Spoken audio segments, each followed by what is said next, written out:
নমস্কার সকলকে, স্নন্দিনী অফিসিয়ালে সকলকে স্বাগত জানিয়ে আজকে একটি নতুন ভিডিও শুরু করছি। আজকে নিয়ে চলে এসেছি গরমকালে সবার প্রিয় দই লস্যি। দই লস্যি তো সকলেই বাড়িতে বানিয়ে থাকেন, কিন্তু আমি এর মধ্যে এমন কিছু উপকরণ যোগ করব যেগুলি দিলে দই লস্যিটি আরও ভালো খেতে হবে। চলুন তাহলে ভিডিওটি শুরু করা যাক। আমরা প্রথমে কিছু কাজু বাদাম নিয়ে নেব এবং সেইগুলিকে ছুরির সাহায্যে ছোট ছোট টুকরো করে কেটে নেব।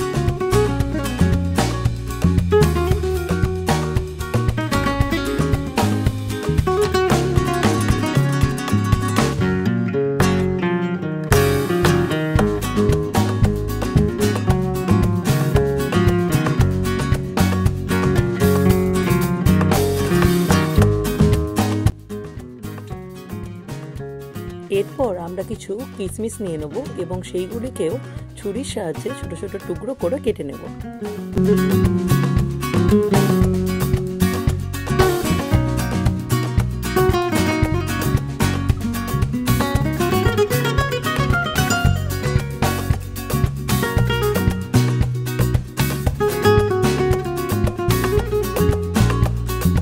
এরপর আমরা নিয়ে নিয়েছি আমসত্ত্ব। ছুরির মাধ্যমে আমসত্ত্বটিকে ছোট ছোট টুকরো করে কেটে নেব।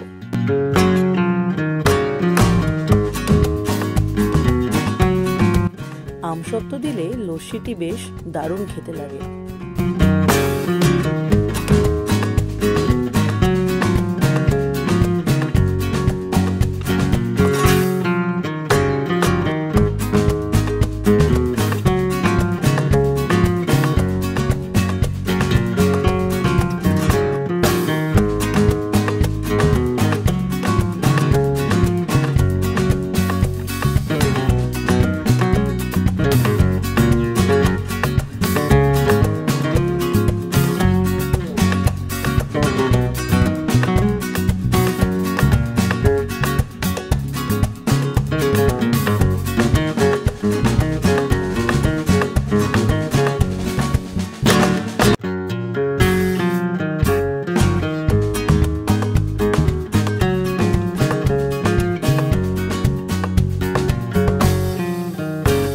এরপর আমরা একটি হাঁড়িতে টক দইগুলি ঢেলে নেব।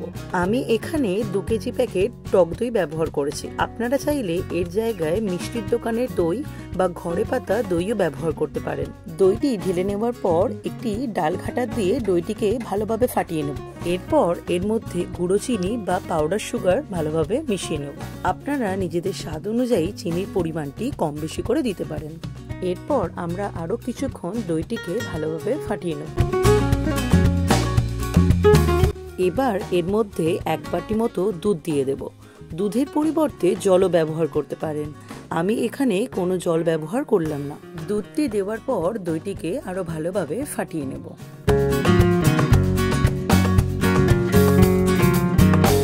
এরপর টেস্টটাকে ব্যালেন্স করার জন্য 1/2 চামচ মতো নুন ব্যবহার করব।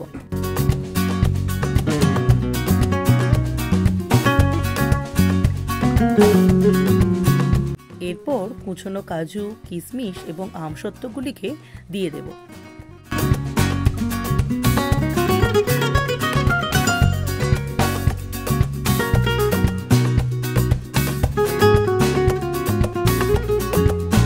এরপর আরো একবার ভালো করে ফাটিয়ে নিয়ে এর মধ্যে কিছু পরিমাণ বরফের টুকরো দিয়ে দেব।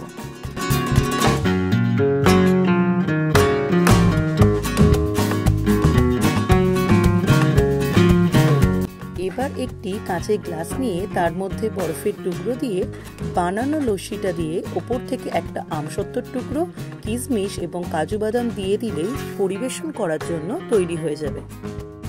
রেসিপিটি কেমন লাগলো অবশ্যই কমেন্টের মাধ্যমে জানাতে ভুলবেন না এবং বাড়িতে গরমের দিনে অবশ্যই ট্রাই করবেন। আজকের ভিডিওটি এখানেই শেষ করছি, আবার আসবো নতুন কোনো ভিডিও নিয়ে।